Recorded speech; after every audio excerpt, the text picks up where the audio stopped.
Hello and welcome to the Dead End. Everyone has a phone, right? My name is Crispy Steels. I'm joined with my esteemed co-host Blobby. Yes, this is me. There he is, as gracious as always. Today we're going to talk about a few disappointing things, a few above average things, and one great thing. Um, Everyone's touched on this and everyone's talked about it, but we as avid Diablo players and fans of the franchise really want to talk about it as well. And it's Diablo Immortal. Yes, you. That's the biggest thing coming from BlizzCon this year was Diablo Immortal. It was the last thing revealed in the opening ceremony, which is usually saved for the big reveal. Um, and for some reason, they thought that announcing a mobile game for Diablo, a franchise that has been starved of content for years now, would be a good idea. Um, it it did turn out not to be. And the QA session after showed how unhappy even people at BlizzCon were about it, where they have generally been quite positive with anything in the previous years. If you go and look at the QA sessions, however, we got some good questions like if this was a late April's fool, and then we got the rhetorical question of everyone has a phone, right? Do you Oh have my a god. phone? I do. I actually have two phones. Oh, wow. So you can play it with yourself. Actually, yes, I love playing on myself. Ah, very nice. I like I do that. it on a daily basis. I think I have four phones. I am so ready. Oh mate, you can really bust out some single player sessions on that. Oh yeah. Well, getting back on a serious note, it was painful to watch. The entire ceremony was somewhat painful. And when they got to Diablo, everyone was somewhat hyped, but everyone had low expectancies, I think, because we're all very used to Blizzard at this point. Yes, And then and they dropped the mobile game on us, and everyone was gasping silently, but you could just hear a pin drop at BlizzCon. it was It was utterly painful. and this comes after a forum post, I think it was, where Blizzard said that Diablo fans should not have high expectations of this BlizzCon because they weren't quite ready to reveal something. However, this is uh, this is below low expectations. Many fans It's were insulting. were were disappointed that it was not nothing, that it was actually something, and this was the something. We've been waiting for something for a fair few years now. Since Reaper of Souls, we've been waiting for something, and this is what we get. This is It's not something. insulting. No, this is trash. You're shoveling trash onto the already landfill that is Diablo. It's a dying franchise. It utterly needs resuscitation, and what we get is a fucking mobile game. It's insulting. This is probably to appease the Chinese market, though, as it's also made by a Chinese developer, Yeah, NetEase. NetEase. And the game very much looks like a reskin of one of their other games. However, Diablo's franchise is actually quite big in China, so this is probably Blizzard's way of cashing out. However, there are rumors that Diablo 4 is coming. No, no, it's actually not It's rumors. It's been confirmed that it's in development. Diablo 4. It's not rumors. It's been confirmed. well, it the if it's coming or not is hard to tell though. We do remember Titan. Oh Oh well, yes, no, we do not remember Titan. I guess it should be no, we the. don't remember Titan, and I agree with you that we're not sure if it's coming or not, but it's in development. It So is. yes, there's yeah. It has already been scrapped once though, so we'll see how long it actually takes.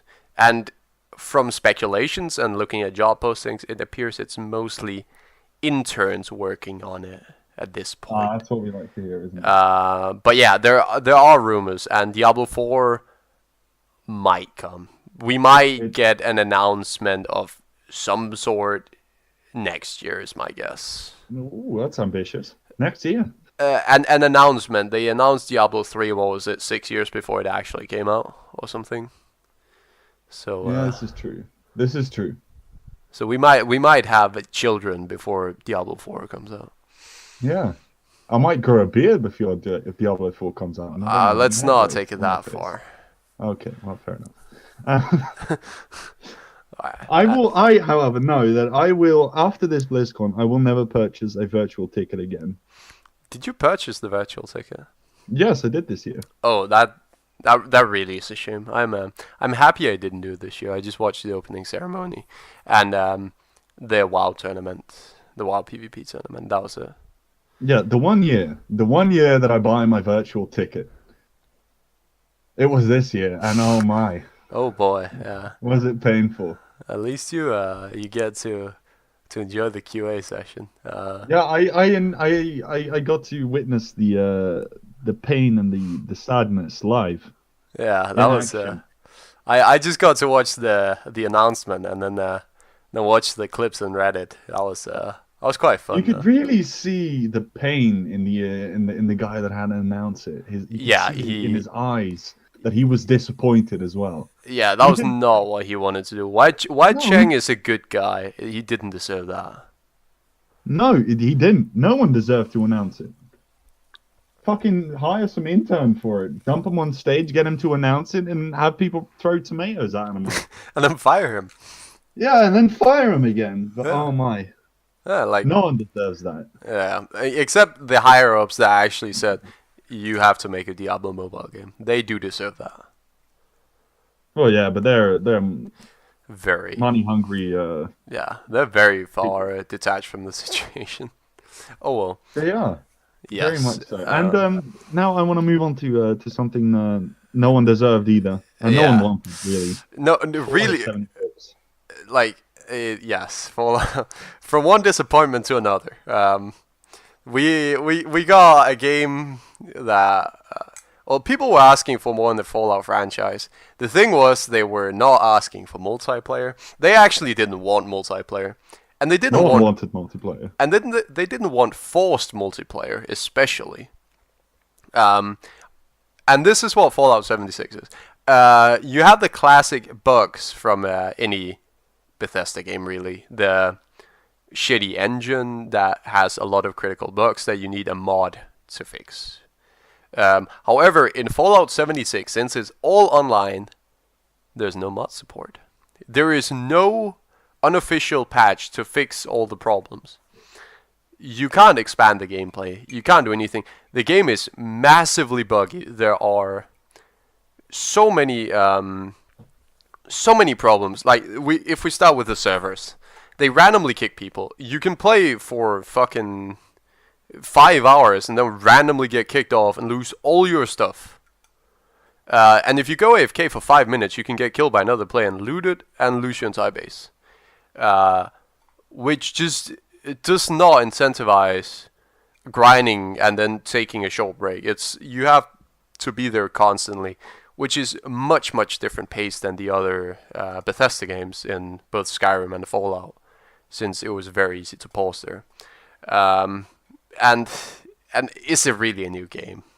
Does it look like a new game? No, because it's the same bloody engine. It's the same bloody graphics. It's the same thing, but online. Yes, it really, like, if you had told me that this was uploaded to Nexus mods, I would not. I'd be impressed. Yeah, I would believe you. Like, people, I think this is mod quality, but it's not full It game feels like an quality. expansion more than an actual game, and the Yes. fact that they put a $60 price tag on it. It's now been lowered to $40, but the fact that they dared to put a $60 price tag on a multiplayer mod for flipping Fallout 4, that is disgusting. Yeah. It's insulting. It Again, really is. insulting.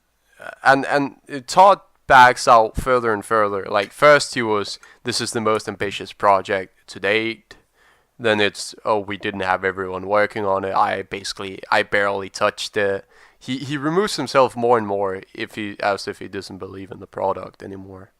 Which He was embarrassed. Everyone at Bethesda is embarrassed because they're not responding to any of the outrage on social media. They're leaving everyone in the dark. They're just As far as I know, on Twitter, all they're doing is reposting screenshots of people playing, and Yep. like actual nice screenshots instead of screenshots of bugs. Yeah, They're not responding to any of the people trying to report bugs. They're not responding to people getting angry or wanting a refund. Well, I don't know about refund.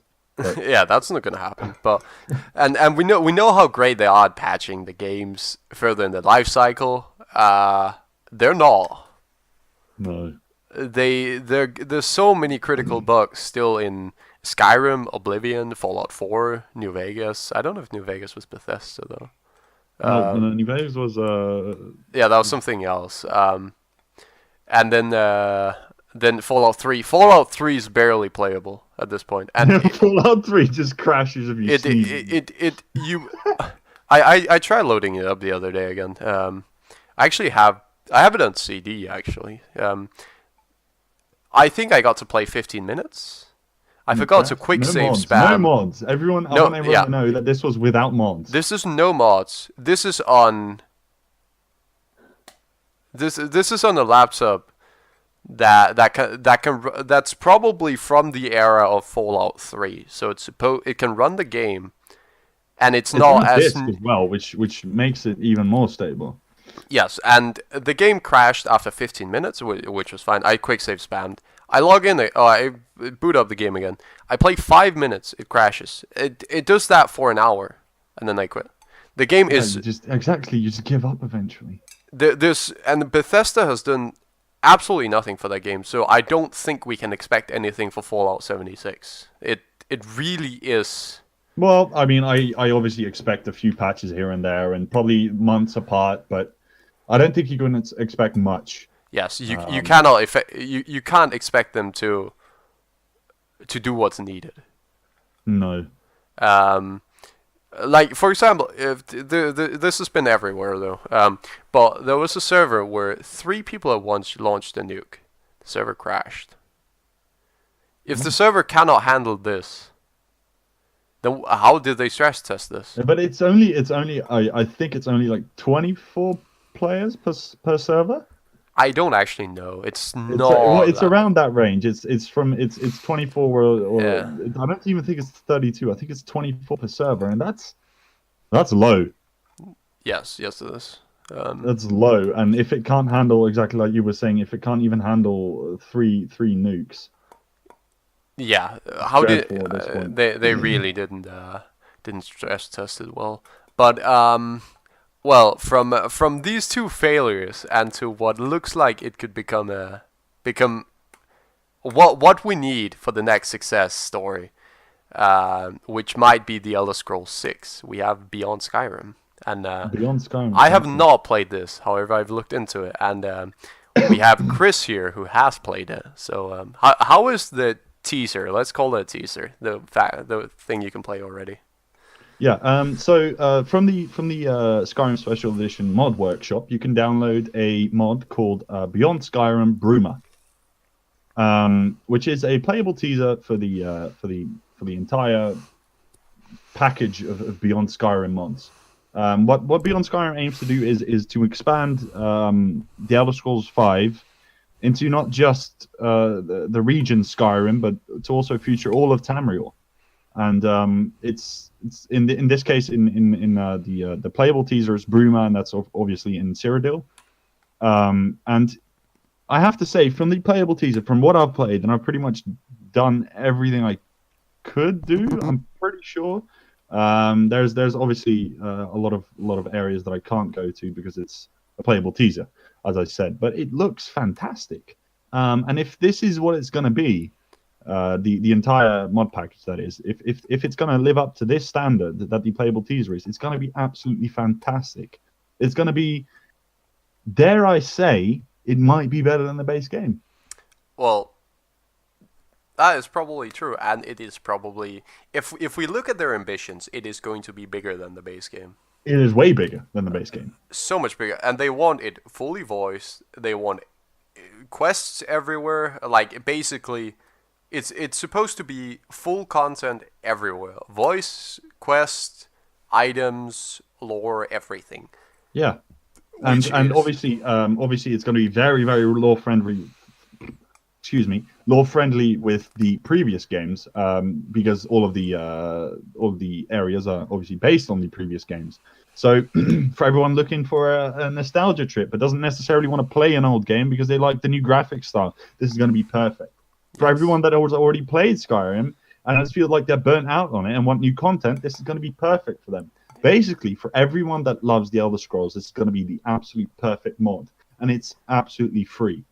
Yes, it's slated to release probably in 2019. It's going to be hard to put a full release date on it already, since they have this little release for us, and we don't know how far they are. I think they said they wanted to do it in 2019, but this is just so big that it might take longer. But then again, we do have the time to wait, since The Elder Scrolls 6 is probably still far away. Bethesda wants it released for the next gen, which hopefully means a new engine. However, Todd, let's hope Todd does the right thing here. Well, he did it. He did it with he did it with Oblivion. Got a new engine. Well, he's like, well, you know what? These graphics, they just don't live up to the name. So what I'll do instead is I'll just take over this engine, put a little bit interns on it, a little something, a little bit of freelancers on it, pay them like £5 to work on the engine. Here we go. Got a new engine. It's totally made in-house by Bethesda and your boy Todd Howard. Yeah, totally. It's not though. It really isn't. However, Oblivion was a fantastic game, and I feel like it had a lot less issues in the base game than Skyrim ever has. However, like if we look at what mods can do though, which if we don't count 76, because for some reason Bethesda made a game that you can't mod, which is just hopeless at this point. Hopeless and an interesting choice, considering Bethesda games are probably one of the most modded games, if not the most modded games on the market. Yes, probably by far as well. Hopefully we'll get a new, hopefully we'll get a new engine, and we can look forward to it. But in the meantime, waiting for Beyond, which looks exceptional. It does. I've seen concept art. I don't know if you've taken a look at this. I have not seen the concept art. I've only seen a little bit. I'll put a few pictures up on the screen right now. The concept art looks absolutely stunning. It looks like it's done by professionals. The voice acting, I must say, is surreal. Yeah. Some of it is even better than the voice acting in the base game, because sometimes I feel like the voice acting is a little lifeless in Skyrim, but in this mod, it is genuinely. It feels like that they're talking to you, like they're trying to get a point across or trying to convince you of something instead of just uttering their dialogue lines at you, and it feels fantastic to play as well. There's no areas in the playable teaser where you kind of just sort of look at something, oh, that looks a little dodgy, like it's been made by a guy that likes to do graphic design on the weekend. No, it's made by what looks like professionals, and it's voiced by what sounds like professionals, and the whole website, the wording, everything, it looks like it's made by professionals, and it's for free. It's stunning. It really is great what the community can do when they come together. There's so many talented people that this is just incredible. However, there's still a little while unless you've not played the teaser yet, and for that we've both played this next mod, and it's fantastic. It's a good way to throw at least 10, probably more hours into Skyrim. More. I think I threw 20 hours into it. Yeah, I think I've thrown around 20 or 25 hours into this as well. But yes, the next thing is called Enderall. It's a fully converted Skyrim mod that places you in. You start from level 1. Again, you start with a new character, and you start. You don't start in the regular Skyrim world. You start in Enderall, which is a new world. It has its own lore. It has its own world, the map, and it has its own story that you follow. It's more linear than Skyrim. However, It's way more linear.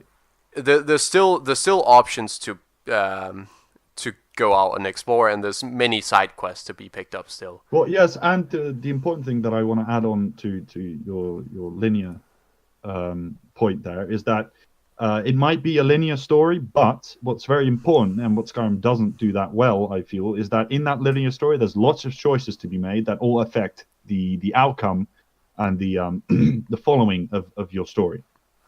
So Indeed. it really feels like you're making your own decisions and you're really creating your own story. Yeah, indeed. It feels like your character. This is you, and you start already from the start, where you get a lot of choices. The story has a few harrowing moments that are, quite frankly, fucked up, but it's still Yeah. wildly entertaining, and it's so refreshing to play something, even if you played Skyrim 5 times through, and you know every city and everything. They have different perks here as well, as far as I know. Yeah, So combat system is pretty much entirely different. yeah, It feels it's like a different game, honestly. yes, it feels like a game based on the Skyrim engine with some ideas there from it. It's a great story that you can throw a lot of hours into. It's a great story. That's most of it. I feel is the story, and it's written very well, and it really has some moments in there that really have you going, "Oh, what the fuck?" It's really some of the moments are just fucked up, utterly fucked up. It mentions itself as a dark psychological storyline, and I feel that's the perfect description because it's while it's a fantasy game and you're still playing with your elves and your trolls and your orcs. This also says a little bit about society. I feel. Yeah, it's it also you get to see how the society changes a little bit depending on how you choose to act. Yeah, how people trust you, how people react to seeing you, etc. It's stunning. It's very well made, and I think they're still updating it. It's a finished product. It really is because it has an ending and everything. However, I think they're still adding on to it, so there's going to be more and more. Hmm. Um, Yeah, and I wanna give credit to the developers. It's developed non-commercially by Sure AI, the team behind the renowned Oblivion mod, Nerim at Fate's Edge, and various other projects. While Beyond Skyrim is just a collection of many modders coming together. Um, so that's what I think is even more impressive about Beyond Skyrim is that it's not a group of people that have worked together before. It's just a bunch of people coming together to love the game. Um, but obviously not taking anything away from Endril and Sure AI because it's fantastically made and much props to them. It's once again absolutely free. Endril, you can download it from their website. It's a bit of a complicated install, as I remember. yeah, And it's a it little doesn't run on the complicated. special edition. It runs on the base game. Yes. So that's just fantastic. It's really it's a little finicky to install, but once it's installed, it runs on the old Skyrim engine, of course, so it is not 100% stable. Of course, I haven't experienced that much crashes with it though. I think I averaged a crash an hour or something, but that's not bad at all, considering how unstable the engine is. Yeah, And and so it being a total conversion. yeah, and you can't run the unofficial fix patch because it is a mod you Yeah, can only run for you like individually. So a crash an hour is not bad, and it isn't. it really is good. I don't think you can combine it with mods, but No, as far as I know, you can't. No, yeah, you but can try, but I don't think there's much point to it. no, but it's fantastic. There's also many other mods you can play that fully revamp the story. I think Falscar is one. Well, no. You see, Falscar is an add-on. Yeah, It's yeah, much but like Forgotten City. It's where you get a little note or a message or a side quest from something to go visit him or her, or go here, and then you find out, oh, there's a boat here, oh, there's a portal here. And in Falscar's case, there's a portal in a dungeon somewhere, and you go through that portal, and all of a sudden you're in Falscar, and you're somewhat forced to go play the storyline for a little bit until the storyline is progressed far enough in Falscar to allow you to travel back to Skyrim if you're in the middle of something. Which I think it's done subtly, which I like, but I don't know. It's a good story. It's very short, I must say. I think I completed Falscar in like 4 or 5 hours. It's a good story. It's fun. The area looks nice. The characters are voiced, all of them, and are voiced nicely. But it's not as special as something like Beyond Skyrim or Endural. Yes, and that Obviously, is hard to match, but yes, it is also a much smaller mod, and it's out, which is nice. exactly, it's fully out, and once again free from the Skyrim Special Edition mod workshop. Yes, indeed. And yes, I think that's all we got. Yeah, that's just about all we have the time for today. So I want to thank you for watching. Yes, thank you. If this is your first time watching, remember to subscribe if you want, and give us a like if you liked the video. If you didn't like the video, tell us why in the comments, or give us a shout in the comments if you disagree with any of our talking points, and we'll be sure to reply to you. So Yes. thank you all for watching, and we'll see you next time. Bye. Goodbye.